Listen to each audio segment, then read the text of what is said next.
అని విషయం చేసుకున్నట్టయితే ఏ విధంగా ఎదగలుగుతాడు సంఘంలో ఆత్మీయంగా అని చూస్తున్నట్లయితే దేవుని యొక్క సావాసమును బట్టి ఆత్మీయ జీవితంలో ఎదుగుతాం. శరీర సంబంధంగా ఆహారాన్ని బట్టి ఎదుగుతాము. అదేవిధంగా ఒక క్రైస్తవుడు సంఘంలో ఎదగాలి అంటే మరి దేవుని యొక్క సావాసము మనకు ఉండాల్సినటువంటి అవసరము ఉంది. కాబట్టి ఈరోజు చాలా మంది సంఘానికి వస్తున్నారు, అదేవిధంగా వాక్యం వింటున్నారు, మరి అదేవిధంగా ప్రార్థిస్తున్నారు, కానీ ఆత్మీయంగా ఎదుగుతున్నారా? ఎందుకని ప్రశ్న చేసుకోవాలి. సంఘానికి వస్తున్నాము, మరి అదేవిధంగా వాక్యం వింటున్నాము, మరి ప్రార్థిస్తున్నాము, పాటలు పాడుతున్నాము, కానీ సంఘంలో ఆత్మీయంగా ఎదగడం లేదు. ఎందుకు? ఎందుకంటే అది సంఘానికి రావడమే కాదు, దేవుని యొక్క సావాసంలో మనము ఎప్పుడు ప్రతిరోజు కూడా దేవుని సావాసంలో ఉన్నప్పుడే ఆత్మీయమైనటువంటి జీవితంలో ఎదగలుగుతాం. కాబట్టి మనం ప్రతిరోజు కూడా దేవుణ్ణి మనకు కేంద్రంగా చేసుకొని మనం ఎదగాల్సినటువంటి అవసరం ఉంది. కాబట్టి మనం ప్రతి ఒక్కరము కూడా ఆ చెట్టు ఉందంటే అది అలా ఎదగడానికి ఫస్ట్ ఒక మొక్కగా తీసుకొస్తాము. ఆ యొక్క మొక్కని తీసుకొచ్చి దానికి అట్లా వదిలేసి ఉంచుతామా? నాటి అంటే దానికి నీళ్లు పోయాలి, ఎండ మామూలుగా తగిలేలాగా చూసుకోవాలి. అదేవిధంగా చాలా జాగ్రత్తగా ఒక ఎడ్లు కానీ మరి మేకలు కానీ ఏదో ఒకటి దాని నుండి రక్షించే విధంగా మనం జాగ్రత్తలు తీసుకోవాలి. అలాంటప్పుడు ఆ యొక్క మొక్క ఎదిగి ఒక మాకుగా తయారవుతుంది. మరి అదేవిధంగా క్రైస్తవుడు కూడా ఎదగాల్సినటువంటి అవసరం ఉంది. దేంట్లో ఎదగాలి? ఒకటి వాక్యంలో ఎదగాలి, ప్రార్థనలో ఎదగాలి, ప్రేమలో ఎదగాలి, ముఖ్యంగా పరిశుభ్రతలో ఎదగాల్సినటువంటి అవసరం ఉంది.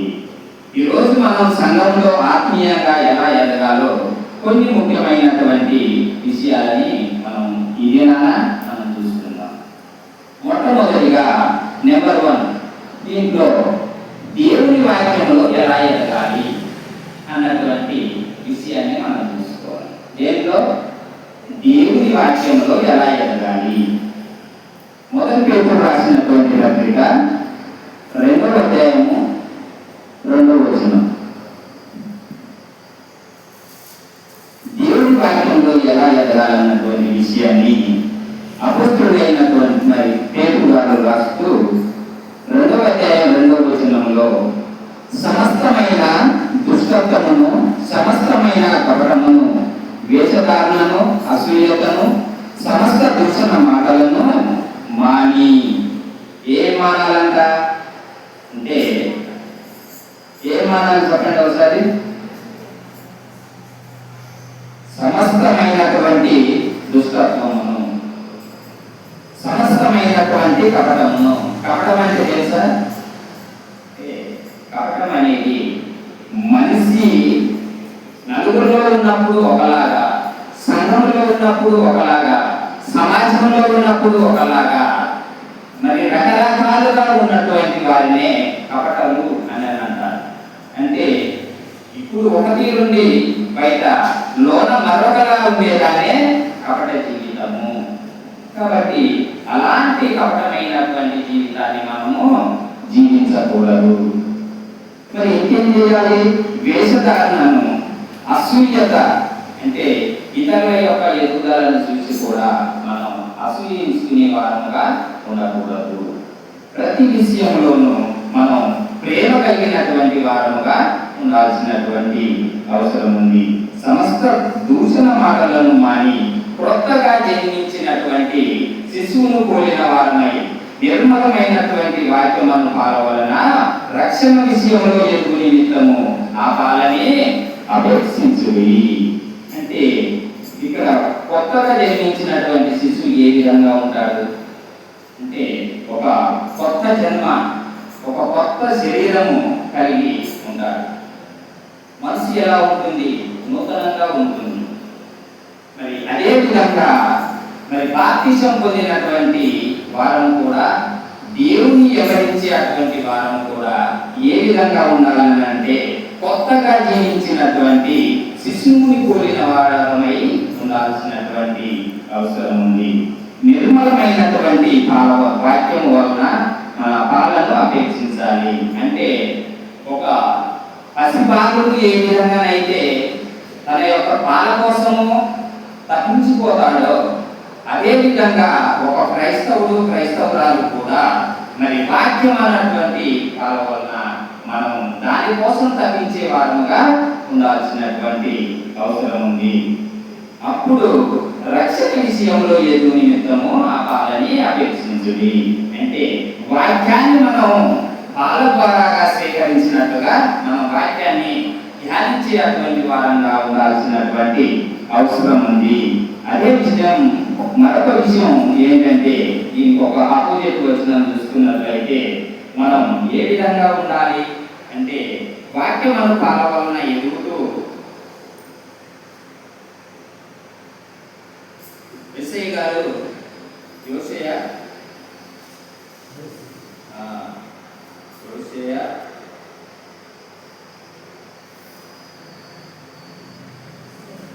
4:6 చూసుకున్నట్లయితే అయితే ఇక్కడ మనకు యోసేయ గారి ద్వారా దేవుడు మాట్లాడుతున్నటువంటి విషయాలు ఏంటంటే వాళ్ళు మంచి ధర్మశాస్త్రంలో బోధకులయ్యేటువంటి యాజకులు. అంటే యాజకులు కూడా ఏ విధంగా చేస్తున్నారు, ఏ విధంగా ఉంటున్నారు అంటే ఈ వచనం ద్వారా మనకు తెలియపరచబడుతున్నటువంటి విషయం ఏంటంటే నా జనులు జ్ఞానం లేని వారై నశించుతున్నారు, నీవు జ్ఞానమును విసర్జించుతున్నావు కనుక నాకు యాజకుడవు కాకుండా నేను నిన్ను విసర్జించుదును. నీవు నీ దేవుని ధర్మశాస్త్రము మర్చితివి గనక నేను నీ కుమారులను మర్తును. అంటే ఇక్కడ యోసేయ గారి ద్వారా దేవుడు మాట్లాడుతున్నటువంటి విషయము ఏంటంటే ధర్మశాస్త్రాన్ని తప్పిస్తున్నారు. ధర్మశాస్త్రంలో ఉన్నవి ఉన్నట్లుగా బోధించలేనటువంటి వారుగా ఉన్నారు బోధకులు కూడా. అంటే అలాంటి స్థితిలో ఉన్నటువంటి వారిని దేవుడు ఇక్కడ హెచ్చరిస్తున్నాడు ఈ యొక్క ప్రవక్త ద్వారా. నా జనులు జ్ఞానం లేని వారై నశించుతున్నారు, నీవు జ్ఞానము విసర్జించుతున్నావు కనుక నాకు యాజకుడు కాకున్నట్లు. అంటే యాజకత్వానికి తగిన వారు కాదని అక్కడ తెలియజేస్తున్నటువంటి విషయము. ఇశ్రాయేలు జనాంగము అన్ని విధాలుగా దేవుడు ఏంటి, దేవుని గొప్పతనం ఏంటి, దేవుని సందేశం ఏంటి, దేవుని యొక్క ప్రణాళిక ఏంటి, మరి దేవుని యొక్క చిత్తంలో మనం ఎలా జీవించాలి అన్నటువంటి విషయాలని ఎరిగిన వారైనవి కూడా మరలా మునపటి వారైనటువంటి మూల పాఠాలకు తిరిగినటువంటి వారుగా ఉన్నారు. కాబట్టి అలాంటి విషయంలో మనం చాలా జాగ్రత్తగా ఉండాల్సినటువంటి అవసరం ఉంది. ఈరోజు నీళ్లు పోయకపోతే మొక్క ఏ విధంగా ఎండిపోతుందో మరి బైబిల్ చదవనటువంటి క్రైస్తవురాలు కూడా మరి ఏమైతారు? ఆత్మీయంగా బలహీనపడతారు. కాబట్టి ఒక మొక్క నీళ్లు పోయకపోతే ఎండిపోతుంది. ఒక క్రైస్తవుడు బైబిల్ చదవకపోతే మరి దేవుని యొక్క సాహసంలో లేకపోతే అదే విధంగా ఆత్మీయ జీవితంలో బలహీనపడతాడన్నటువంటి విషయాన్ని మనం గ్రహించుకోవాలి. కాబట్టి అదే విధంగా మరి రెండో విషయంగా ఏం చూడబోతున్నామంటే ప్రార్థన జీవితంలో స్థిరంగా ఉండాల్సినటువంటి అవసరం ఉంది. ప్రార్థన జీవితంలో స్థిరంగా ఎలా ఉండాలో మొదటి దశ 5వ అధ్యాయము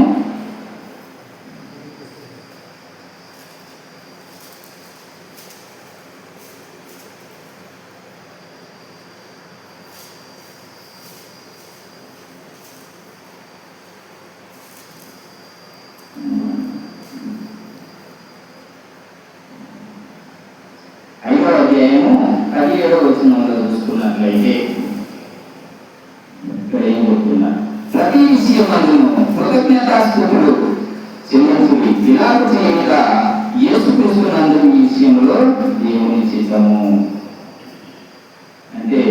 ఇక్కడ మన బైబిల్లో ఏది వస్తుంది?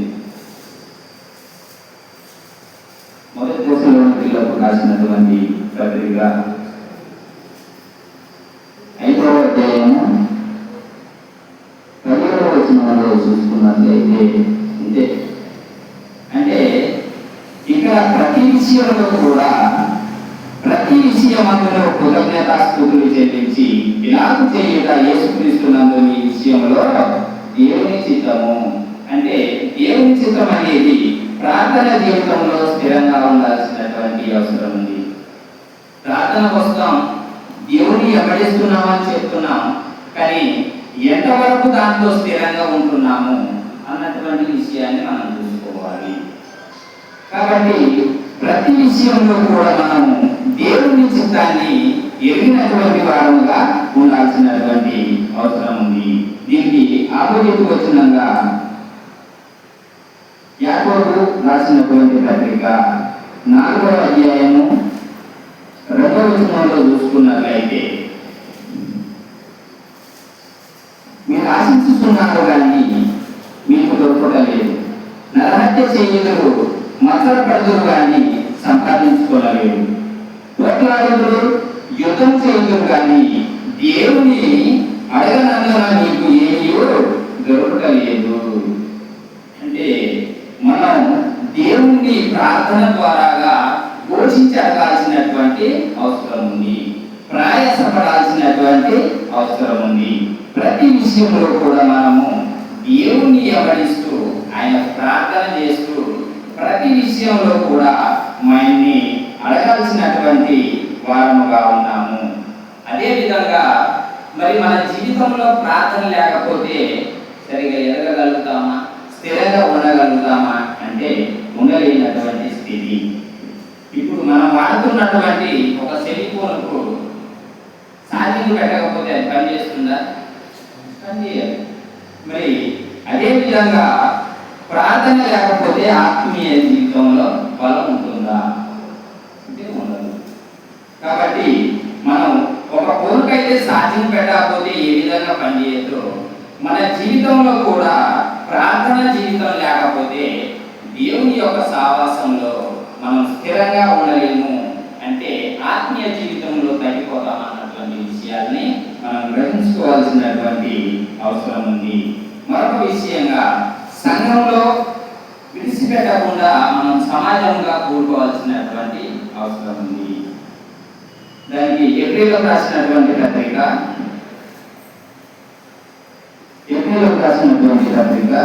10వ అధ్యాయము 25వ వచనంలో చూసుకున్నట్లయితే, మనం సత్యమును గురించి అనుభవ జ్ఞానం పొందిన తర్వాత ఏంటంటే సత్యం అంటే ఏంటో మనకు పాత జీవితం తెలుసు కదా, మన జీవితం ఎలాంటిదో అలాంటి జీవితం నుంచి మనం బయటకు వచ్చాక మరి సత్యమును గురించి అంటే క్రీస్తు అనేది సత్యం, క్రీస్తులో సత్యం ఉందని మనం గ్రహించిన తర్వాత మళ్ళా కూడా అనుభవ జ్ఞానం పొందిన తర్వాత బుద్ధిపూర్వకంగా పాపం చేసిన ఎడల ఆ పాపం నాకు బలిగా ఉండదు. అంటే మనం ఏదైతే అజ్ఞాన దశ నుంచి మరలా సత్యాన్ని గ్రహించుకొని మళ్ళీ దీంట్లోకి వచ్చామో మరి ఆ విషయాలు తెలిసిన తర్వాత అనుభవం పొందిన తర్వాత మరి సంఘంలో అనుభవం పొందిన తర్వాత సావాసంలో అనుభవం పొందిన తర్వాత మరలా బుద్ధిపూర్వకంగా వెనకెళ్ళిపోయామని అంటే ఆ పాపానికి మరలా ప్రాయశ్చిత్తం ఉండదు అన్నటువంటి విషయాన్ని మనం గ్రహించుకోవాలి. మరి అదేవిధంగా పాపమునకు ఇకను బలి ఉండదు. అంటే మనం తెలిసి తెలియక చేసినటువంటి తప్పులను క్షమించాలని అంటే మనం తెలియనప్పుడు క్షమించబడతాయి, తెలిసి చేసినాక క్షమించబడతాయా? ఎందుకు అంటే మనము సత్యమేంటో గ్రహించాము, అనుభవ జ్ఞానంతో తెలుసుకున్నాము, తెలుసుకున్నాక మళ్ళీ సత్యంలోకి వచ్చి నిలవకుండా మళ్ళీ ఏరైపోతే అది అంగీకరించబడుతుందా? మళ్ళా వస్తే అంగీకరించబడదు. కాబట్టి మనం సత్యాన్ని తెలుసుకున్న వారంగా ఉన్నప్పుడు మనం సంఘ సావాసంలో సరైన విధానంలో మనం నిలిచి ఉండాల్సినటువంటి అవసరం ఉంది. అదే 2 తిమోతిలోకి రాసినటువంటి పత్రిక 2 తిమోతి 4వ అధ్యాయము 10వ వచనంలో చూసుకున్నట్లయితే, దేవ ఈ లోకమును స్నేహించి నన్ను విడిచి దశలోనికకు వెళ్ళెను. అంటే ఇది అపోస్తులైనటువంటి పౌలు గారు తిమోతికి రాస్తూ చెప్తున్నటువంటి మాట. తిమోతి దేవ ఈ లోకాన్ని స్నేహించి మరి నన్ను విడిచి వెళ్ళిపోయాడు, నేను ఒంటరిగా ఉన్నానని చెప్తున్నటువంటి సందర్భం. అంటే చెరసాలలో ఉన్నాడు. దేవ ఎలాంటి వాడు? అపోస్తులైనటువంటి పౌలు గారి ద్వారా తిరిగినటువంటి వ్యక్తి, మరి అన్ని విధాలుగా క్రైస్తుతోని తిరిగినటువంటి వ్యక్తులు వీళ్ళందరూ. అలాంటి వ్యక్తుల్లో కూడా పడిపోయేటువంటి అవకాశం ఉందా లేదా? ఉంది. దేవ అపోస్తులేనా? అపోస్తులే. మరి పౌలు గారు వీళ్ళందరూ కలిసి తిరిగినటువంటి వారే కదా. అలాంటి వారు కూడా మరి ఈ లోకాన్ని స్నేహించి ఏదో ఒక రూపకంగా, ధన రూపకంగానో, ఏదన్నా పొలమో స్థలమో, లేకపోతే అధికారమో, ప్రతి విషయంలో కూడా పడిపోయేటువంటి అవకాశం ఉంది. కాబట్టి మనం అన్ని విషయంలో మనం చాలా జాగ్రత్తగా గ్రహించుకోవాల్సినటువంటి అవసరం ఉంది. మనం సంఘ సహవాసంలో విడకూడదు.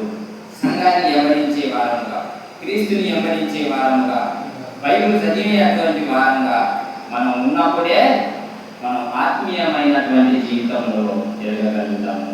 మనం సంవత్సరాలు వచ్చినా కూడా వ్యర్థమే అని. మన యొక్క జీవితంలో ఉన్నటువంటి మార్పు వచ్చినప్పుడే మనము క్రైస్తవులో క్రీస్తుని వెంబడించేటువంటి వారముగా ఉంటాము.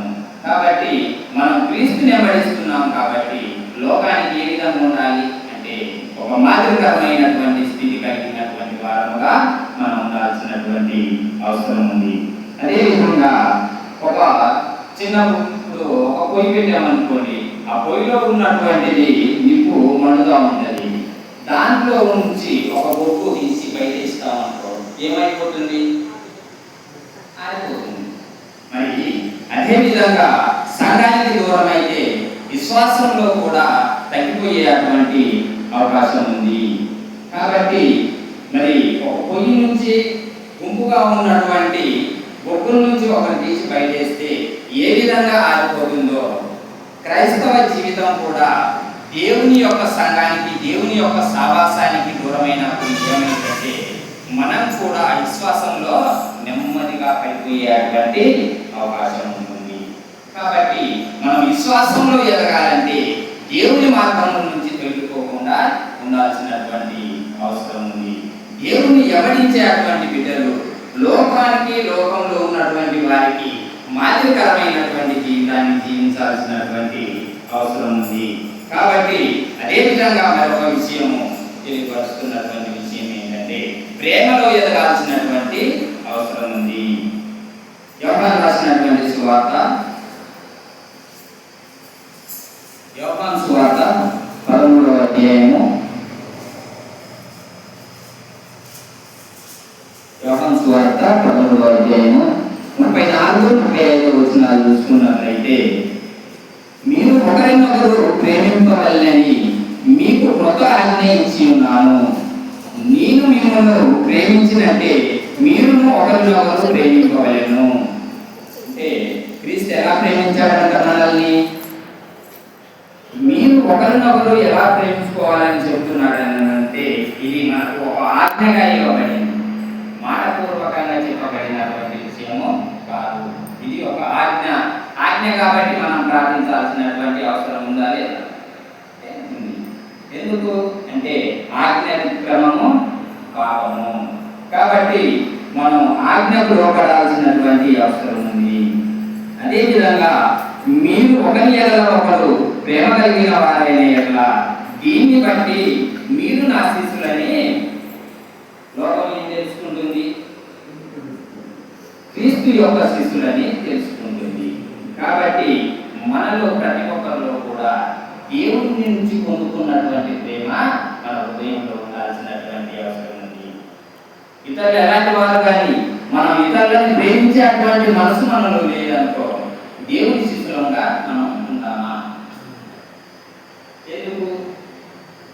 ఆ యొక్క ప్రేమ లేనప్పుడే మనం దేవునికి దూరం అవుతాము, సమాజానికి దూరం అవుతాము, సంఘానికి దూరం అవుతాము, ఆత్మీయమైనటువంటి జీవితానికి కూడా దూరం అవుతాము అన్నటువంటి విషయాన్ని మనం తెలుసుకోవాలి. కొరింథీయులకు రాసినటువంటి పత్రిక 13వ అధ్యాయము, మొదటి కొరింథీయులకు రాసినటువంటి పత్రిక 13వ అధ్యాయము 1-2 వచనాలు చూసుకున్నట్లయితే, మనుషుల భాషలతోనో దేవదూతల భాషలతోనో నేను మాట్లాడినను ప్రేమ లేని వాడినైతే మోగేటి కంసును గనగనలాడు తాళున్నై ఉండును. ఏంటంటే ఇక్కడ ప్రేమ లేని వాడినైతే మరి ఎలా ఉంటాం మనం అంటే, ఇప్పుడు ఏదన్నా ఒక గిన్నె తీసుకొని కొట్టామనుకో ఇంకా అదేలా మూవీ సైలెంట్గా ఉంటుందో మనం కూడా ప్రేమ లేని అటువంటి వారినైతే మన యొక్క జీవితం కూడా అలాగనే ఉంటుంది. కాబట్టి మనం ప్రేమ పొందుకోవాల్సినటువంటి అవసరం ఉంది. అదేవిధంగా ప్రవచించు కృపావరము కలిగి మర్మములనియు జ్ఞానమంతయు ఎరిగిన వాడనైనను కొండలను పెగిలింపగల పూర్ణ విశ్వాసము గల వాడనైనను ప్రేమ లేని వాడనైతే ఏంటంట వ్యర్థం. కాబట్టి మరి ఈ సమయంలో మరి ఇంకా చాలా ఈ పాఠం ఉంది.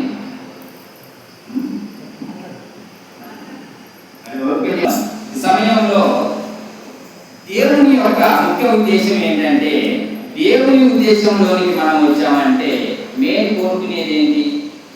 దేవుడు అంటే ప్రతి మనిషిలో కూడా పరిశుద్ధత అనేది దేవుడు కోరుకుంటున్నాడు. కాబట్టి మొదటి పేతురు రాసినటువంటి పత్రిక 1వ అధ్యాయము, మొదటి పేతురు రాసినటువంటి పత్రిక 1వ అధ్యాయము 15-16 వచనాలు చూస్తున్నట్లయితే, 15-16 నేను పరిశుద్ధుడనై ఉన్నాను కనుక మీరు పరిశుద్ధులై ఉండుడని వ్రాయబడి ఉన్నది. కాగా మీరు విధేయులకు పిల్లలై మీ పూర్ణపు అజ్ఞాన దశలో మీకుండిన ఆశలను అనుసరించి ప్రవర్తించగా మిమ్మల్ని పిలిచిన వాడు పరిశుద్ధుడై ఉన్నాడు. ఆ ప్రకారమే మీరును సమస్త ప్రవర్తనయందు పరిశుద్ధులై ఉండి. అంటే ఇక్కడ దేవుడు ఏ విధంగా పిలుస్తున్నాడు నిన్ను నన్ను అంటే, నేను పరిశుద్ధులను కాబట్టి మీరు కూడా పరిశుద్ధంగా నా కాడికి రమ్మని దేవుడు పిలుస్తున్నాడు. కాబట్టి మన సమస్తమైనటువంటి విషయంలో కూడా పరిశుద్ధత కలిగి ఉండాల్సినటువంటి అవసరం ఉంది.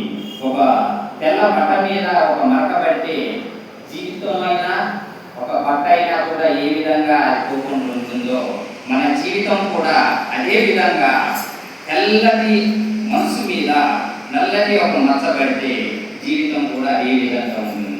కాబట్టి మనం దేవుని సంఘంలోనికి వస్తున్నామంటే పరిశుద్ధత కలిగి రావాల్సినటువంటి అవసరం ఉంది. ఎందుకు అంటే నేను పరిశుద్ధులను కాబట్టి మీరు కూడా నా కాడికి రావాలంటే పరిశుద్ధంగా రావాలి. ఎందుకంటే పరిశుద్ధత లేకుండా దేవుని మనం చేరలేము. ఎందుకు అంటే దేవుడు అనంతుడు, మానవుడు పరిమితమైనటువంటి వాడు. కాబట్టి ఈ పరిమితమైనటువంటి మానవుడు అనంతుడైనటువంటి దేవుడిని చేరాలంటే పరిశుద్ధత అనేది చాలా ముఖ్యమైనటువంటి విషయము. కాబట్టి మనం ప్రతి ఒక్కరము కూడా దేవుని దగ్గరికి ఎలా రావాలని పిలుస్తున్నాడు దేవుడు అంటే, నేను పరిశుద్ధులను కాబట్టి మీరు కూడా పరిశుద్ధులై నా యొద్దకు రండి అని పిలుస్తున్నాడు. కాబట్టి మనం ప్రతి ఒక్కరూ కూడా దేవుని యొక్క సంఘంలో ఆత్మీయంగా ఎదగాలి అని అంటే మరి ప్రార్థన ఉండాలి, వాక్యం ఉండాలి, మరి దేవుని యొక్క సహవాసము మనకు తప్పకుండా ఉండాల్సినటువంటి అవసరం ఉంది. చాలా విషయాలు ఉన్నాయి ఆదేశిస్తున్నాను. కాబట్టి మనం ప్రతి విషయంలో కూడా సంఘంలో ఎదగాలి, అభివృద్ధి పొందాలి సంఘము అని అంటే ఇక్కడ సేవకుంది ఒక్కడే బాధ్యత కాదు. ప్రతి ఒక్కరం కూడా విశ్వాసులు కూడా ఏం చేయాలి అంటే ప్రతి ఒక్కరం కూడా మనం సువార్త ప్రకటించే విధంగా మనం ముందుకు వెళ్ళాలి. అలా సువార్త ప్రకటించి నా ద్వారాగా ఒక నలుగురిని తీసుకురాగలిగితే దేవుని మందిరానికి వాళ్ళు రక్షించబడితే నువ్వు దేవుని ఎదుట నిలబడ్డప్పుడు దాన్ని నువ్వు చూపించుకోవడానికి నీకు ఒక రక్షణ కోటగా దేవుడు ఉంటాడు. కాబట్టి మనం ప్రతి ఒక్కరం కూడా మనం ఒకరిని 2-3 ఆత్మలను సంపాదించగలిగితే అలా ఒక్కొక్కరు ఒక 2-3 ఆత్మలను సంపాదిస్తే సంఘం క్షేమాభివృద్ధి చెందుతుంది, సంఘంలో ఐక్యత ఉంటుంది. మరి సంఘము ఐక్యత కలిగి ఉన్నప్పుడు దేవుని యొక్క ప్రేమ మనలో నిలుస్తుంది. అదేవిధంగా ఆత్మీయ జీవితంలో మనం ఎదగలుగుతాము. కాబట్టి మనం ప్రతి ఒక్కరం కూడా సేవకులతో సహా మనం కూడా సహాయం చేసే వారంగా ఉండాల్సినటువంటి అవసరం ఉంది. మనం కూడా సేవకులమే, యాజకులమే, రాజులైన యాజక సమూహం. కాబట్టి ఆనాడు లేవీలే యాజకులు, ఈ దినాన ప్రతి ఒక్కరము కూడా యాజకులమే. కాబట్టి ప్రతి ఒక్కరము సేవ చేయాల్సినటువంటి అవసరం ఉంది. కాబట్టి మరి ప్రతి ఒక్కరము కూడా దేవుని యొద్దకు మరి నడిపించాల్సినటువంటి వారంగా ఉండాలని మరి మేము హెచ్చరిస్తూ నాకు నేను హెచ్చరించుకుంటూ ఇటు సమయాన్ని ఇచ్చిన దేవాది దేవునికి మరి అదేవిధంగా ఈ దినాన ఈ రోజు ఈ విధంగా కూడుకొని మరి ఈ యొక్క మాటలు చెప్పబడటానికి మరి మన సహోదరులు ఇచ్చినటువంటి అవకాశాన్ని బట్టి వందనాలు. దేవత